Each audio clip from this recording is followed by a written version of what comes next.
प्यारी साध संगत जी, प्रेम से बोलिए जी, दान निरंकार जी।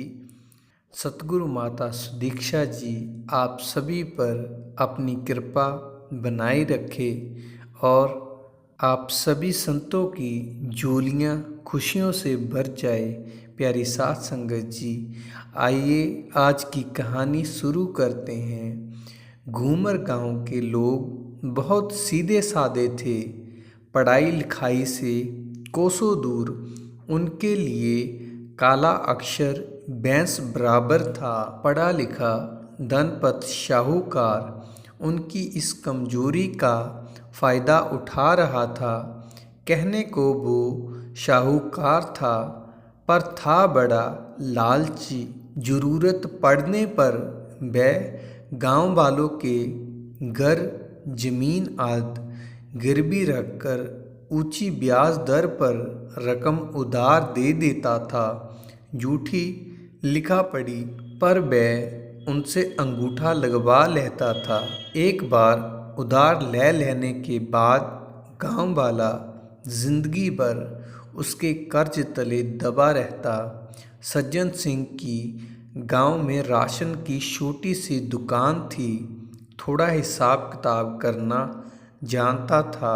ईमानदारी से 4 पैसे कमाकर अपने परिवार का पालन पोषण करता और खुश रहता। पढ़ा लिखा होने के कारण वह गणपत की काली करतूतों को जानता था। एक दिन उसने सरपंच के पास जाकर धनपत शाहूकार की शिकायत की। सरपंच खुद धनपत की बेईमानी का बराबर हिस्सेदार था। उसने सज्जन सिंह की बातों को सुना अनसुना कर दिया। थक हार कर सज्जन सिंह ने जिला मुख्याधिकारी के पास जाने का फैसला किया। उसने उनके पास जाकर कहा, श्रीमान, गांव का सरपंच और धनपत शाहूकार मिलकर भोले भाले अनपढ़ गांव वालों को लूट रहे हैं। वह दोनों दिन पर दिन अमीर होते जा रहे हैं और गरीब गांव वालों के लिए पेट भरना मुश्किल हो गया है। उनकी सारी कमाई कर्ज का सूद भरने में ही ख़त्म हो जाती है।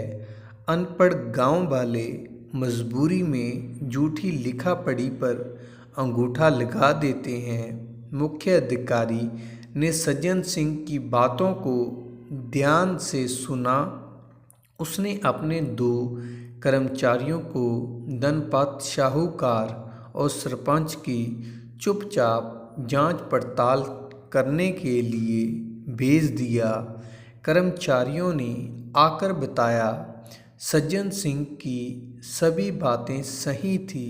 मुख्य अधिकारी ने तुरंत दोनों की शिकायत पुलिस अधीक्षक से की। दोनों को बंदी बनाकर अदालत में पेश किया गया। दोनों पक्षों की दलीलें सुनने के बाद जज ने फैसला सुनाया। धनपत शाहूकार और सरपंच ने ग्रामीणों से जालसाजी और बेईमानी की है। बेईमानी से हड़पा गया धन ग्रामीणों को वापस करें। न्यायालय ने फैसले से सज्जन सिंह और गांव वाले बहुत खुश थे। अब मुख्य अधिकारी ने आदेश दिया, जिले के प्रत्येक गांव में बाल विद्यालय तथा प्रौढ़ शिक्षा केंद्रों को जल्दी से जल्दी स्थापना कर उनमें योग शिक्षक नियुक्त कर आएं। वह सुनकर सज्जन सिंह हैरानी से पूछने लगा, श्रीमान, अपराधियों को सजा मिल गई है, अब बाल विद्यालय तथा प्रौढ़ शिक्षा केंद्र खोलने का क्या लाभ होगा?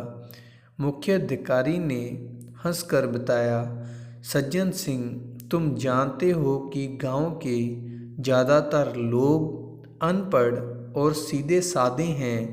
धनपत शाहूकार और सरपंच को सजा देने से समस्या मिट नहीं जाएगी।